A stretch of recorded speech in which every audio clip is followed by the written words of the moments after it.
Ora bem, bom dia a todos, outra vez. Depois daquilo que a Miriam me esteve aqui a dizer, eu não tenho muito a acrescentar. Foi extremamente rica a intervenção dela. Vou procurar ser o mais curto possível e pedia ao nosso querido coordenador que me controlasse ferozmente.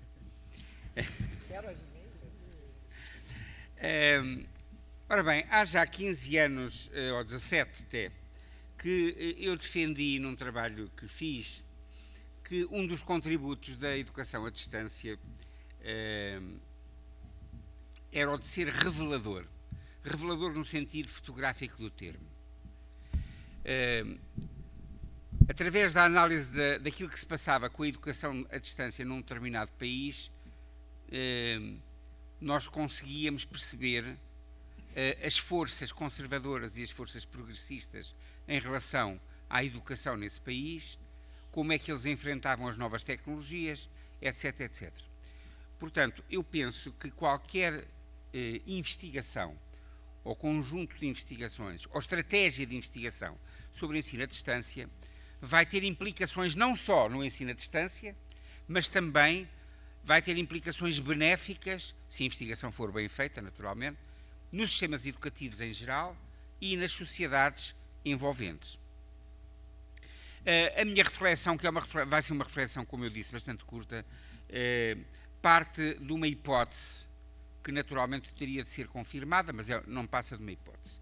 É que a produção científica tem-nos mostrado um pouco, a sociologia da ciência, que a produção científica decorre muito, é muito função da agenda política, da agenda económica e da agenda social. Porque é a partir da agenda que se constroem as prioridades e os financiamentos, etc. Nesse sentido, eu procurarei, a partir do modelo de análise que vos vou aqui rapidamente mostrar, vou procurar ver quais têm sido os temas dominantes nos grandes encontros internacionais de 4 grandes redes internacionais ligadas ao ensino à distância. Mas antes de falar dessas redes, eu gostaria de falar justamente do modelo de análise. Eu, nesse meu trabalho, que foi, por acaso, a minha tese de doutoramento, eu procurei definir os horizontes de pesquisa do ensino à distância, arranjei na altura 3 eixos, um eixo espacial, e pensei, bom, há investigações sobre o ensino à distância que podem ter caráter mundial, portanto, em termos de ensino à distância comparado, internacional, nacional, regional e local. Isto, portanto, no eixo espaço. No eixo tempo, pode haver investigações dedicadas à evolução histórica do ensino à distância, portanto, centradas no passado, a uma análise da conjuntura ou aos desafios que se prevêem nos próximos anos. E, portanto, temos aqui estes 3 momentos, passado, presente e futuro. Também podemos olhar as investigações por nível de complexidade sistémica, um pouco como dizia ainda há pouco a Miriam, portanto, a um nível macro, meso ou micro. É claro que, ao olhar para esta primeira aproximação, isto é demasiado complicado, porque é pouco prático, porque dá 45 tipos de estudo, não é? Portanto, perante esta situação, eu propus, na minha própria tese, a organização para poder entender as áreas de pesquisa do ensino à distância em 4 grandes áreas. A área da teoria geral, a área dos sistemas ensinantes, a área dos sistemas de comunicação educacional e a área dos sistemas aprendentes. E aqui já estamos a lidar com 4 categorias, que é um bocadinho mais fácil. É claro que estes 4 tipos de estudos é uma tipologia mais operacional, mas é pouco precisa.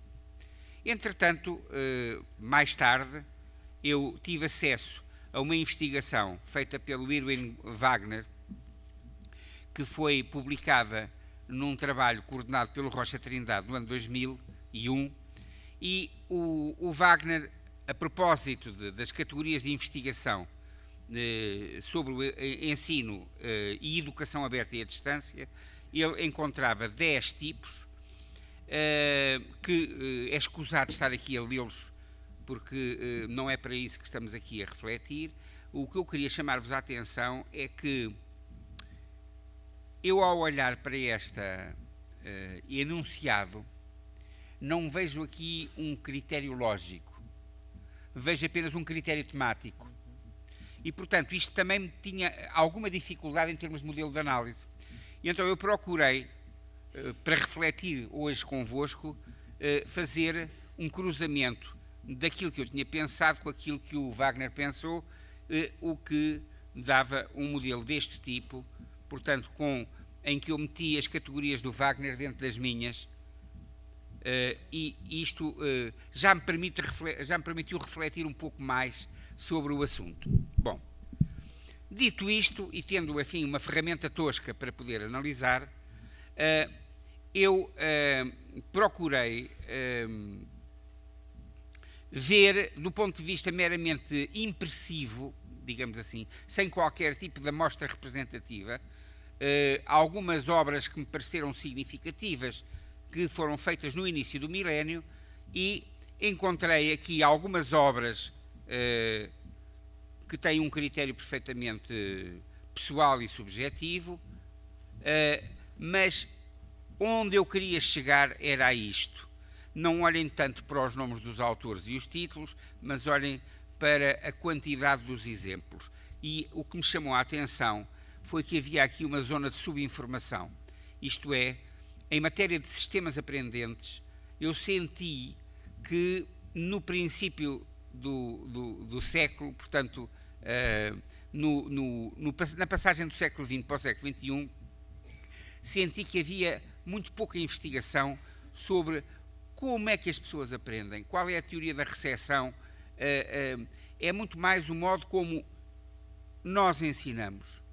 Portanto, parecia-me a mim, e é apenas a primeira pista que eu aqui lanço para a discussão, é que haveria necessidade de maior investigação sobre o aprendente e a sua circunstância de aprender. A seguir, decidi então agarrar na agenda dominante em grandes eventos internacionais nos últimos anos e escolhi 4 redes, que são 4 grandes organizações internacionais ligadas ao ensino à distância. A EADTU, European Association for Distance Teaching Universities, que é a grande associação das universidades abertas europeias. A IDEN, que é também uma organização europeia que foi criada quando os países de leste, quando se deu a abertura, e portanto os países de leste quiseram também aderir a um modelo de ensino à distância que permitisse democratizar as suas sociedades. O ICDE, que é o grande fórum mundial, não é verdade? E a ESAD, que é a Associação Ibero-Americana de Educação à Distância. Podia ter escolhido outras redes, mas penso que estas redes são suficientemente significativas para permitirem uma pequena reflexão.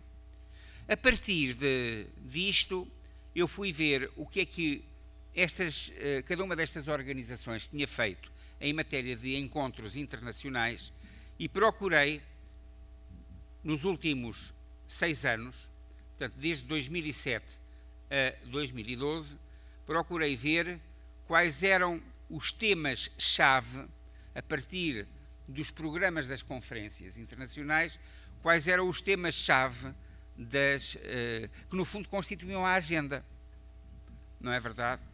E dos temas-chave, quanto tempo é que eu tenho? Pronto.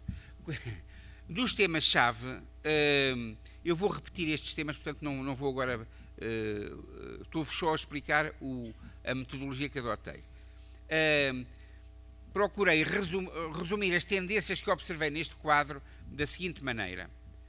Em matéria de teoria geral, os programas das conferências parecem sublinhar, em primeiro lugar, o tema sociedade de conhecimento e sustentabilidade. A preocupação com a sociedade do conhecimento aberta, com uma aprendizagem e sustentabilidade como um ecossistema de inovação e de conhecimento, a construção, portanto, de comunidades virtuais como elemento de construção da sociedade de conhecimento. Este, portanto, foi o primeiro cluster, digamos assim, de temas de agenda dentro da teoria geral. Por outro lado, comecei a observar, numa análise grosseira, mas que alguns títulos tinham a ver com a educação à distância face à crise. A inovação global e aberta, a qualidade da educação à distância no contexto da crise financeira. Este tipo de títulos surgem sobretudo nos últimos anos. Portanto, a partir do momento em que se começa a gerar a crise internacional, estas grandes organizações, estas redes de ensino à distância também se mantêm, digamos, atualizadas em relação às preocupações sociais e políticas. Por outro lado, a educação à distância e o futuro. Vários títulos falam sobre estratégias, políticas, objetivos, desafios, barreiras e oportunidades da educação à distância.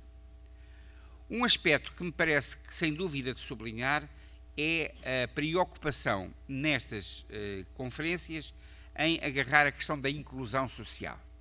Portanto, a educação à distância e a inclusão social, com temas ligados à educação flexível para todos. Eu aqui, até neste caso, até tenho 2 títulos. Pontos sobre o fosso de desenvolvimento, sobre o fosso, perdão, do desenvolvimento, a questão do papel da universidade e do desenvolvimento regional, a inclusão e a inovação no espaço ibero-americano do conhecimento e outros títulos menores, mas estes seriam os mais interessantes. Houve também uma preocupação, e eu julgo que isto é interessante ver, em retirar a situação de insularização em que durante vários anos o ensino à distância esteve. Portanto, começam a aparecer muitos títulos sobre o ensino à distância e o ensino superior presencial. Papel da educação aberta e flexível no sistema europeu do ensino superior em 2020, por exemplo, é um título elucidativo, ou seja, começa a haver a preocupação nestas redes de que o ensino à distância seja uma espécie de fertilizador do resto do sistema educativo.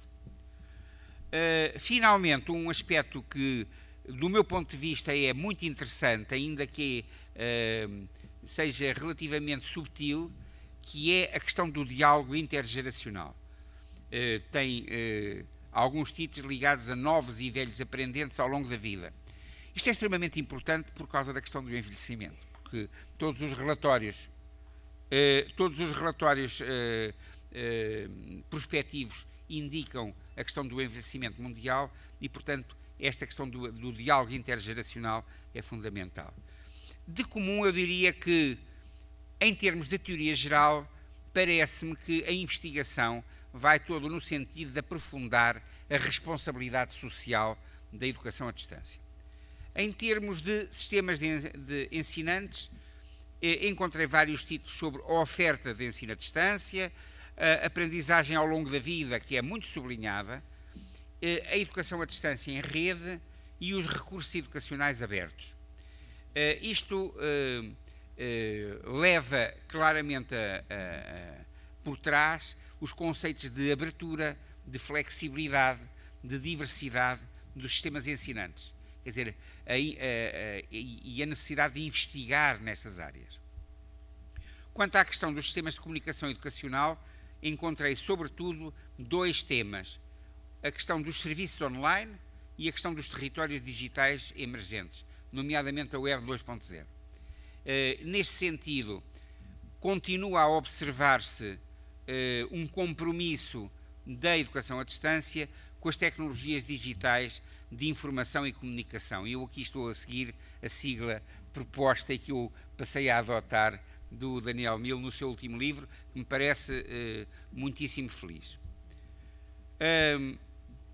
Finalmente, quanto à questão dos sistemas aprendentes, a questão da mobilidade virtual, que é uma questão extremamente importante, porque se contrapõe a programas presenciais, por exemplo, que existem na Europa, como o Erasmus, a mobilidade virtual, a questão das culturas de aprendizagem e a questão das comunidades de aprendizagem. O que leva a sublinhar, em todos estes aspectos, a questão de aprofundar a investigação sobre a autonomia dos sistemas aprendentes. Só para terminar, eu diria que isto é o que a agenda dos últimos anos me mostrou em relação a estas 4 organizações. Procurando não entrar no futuro de marcha atrás, eu costumo respeitar muito os relatórios prospectivos e neste relatório de o Nesotto e do Grevi, que foi encomendado pela União Europeia sobre o que é que se vai passar até 2025, eles apontaram 6 grandes tendências: a globalização, a tendência para o envelhecimento, a tendência para a diversidade cultural, para os problemas ambientais se agudizarem, para haver uma maior pressão liberal sobre a educação, saúde e segurança social, portanto com um investimento hostil, uma espécie de tomada hostil do Estado de Previdência, e uma insegurança maior. São 6 grandes tendências que eles observam, não só para a Europa, mas também para o resto do mundo. Bom, pensando nisto, isto naturalmente vai levantar um conjunto de necessidades educativas. Temos que preparar as pessoas em termos de educação para a cidadania, para este conjunto de questões. Educá-las para a mudança, para o desenvolvimento, para a solidariedade, para a autonomia e para a democracia. Ora, naturalmente que isto traz, e com isto termino, necessidades para o ensino à distância, quer para investigar, quer para atuar.